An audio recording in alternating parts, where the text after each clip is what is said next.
జీవితంలో ఒక్క క్షణం చాలు అన్నీ మారిపోవడానికి. అరుణిమా సిన్హా జీవితంలో కూడా అలాంటి క్షణమే వచ్చింది. ఆమె జాతీయ స్థాయి వాలీబాల్ ప్లేయర్. కలలు, ఆశలు, భవిష్యత్తు అన్నీ ముందే కనిపిస్తున్నాయి. 2011లో ఒకరోజు ట్రైన్లో ప్రయాణిస్తుండగా కొంతమంది దొంగలు ఆమె గొలుసు లాక్కోవడానికి ప్రయత్నించారు. అరుణిమ భయపడకుండా ధైర్యంగా ఎదుర్కొంది. అదే ఆమె జీవితంలో తల్లకిందులు అయ్యింది. దొంగలు కోపంతో పరిగెత్తుతున్న రైలు నుండి ఆమెను బయటకు తోసేశారు. ఆమె రైల్వే ట్రాక్పై పడింది.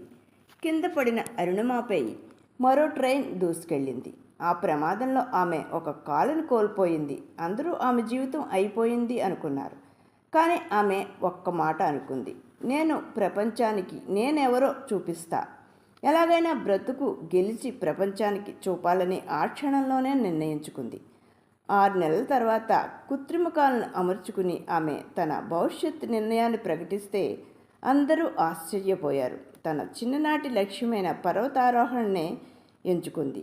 పర్వతాలు అధిరోహించిన విజేతలను కలుసుకుంది. కొందరి సహకారంతో ట్రైనింగ్ తీసుకుంది. శ్రమించింది. ఫలితం యాక్సిడెంట్ అయిన తర్వాత కేవలం 2 సంవత్సరాల్లో తన కృత్రిమ కాలుతోనే మే 21, 2013న తాను అనుకున్నది సాధించింది.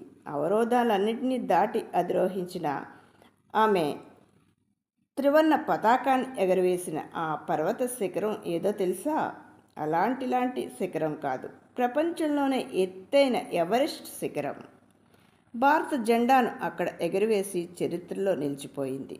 అరుణిమ మనకు చెబుతున్నది ఒక్కటే: శరీరానికి గాయం అయినా మనసు ఓడిపోకూడదు.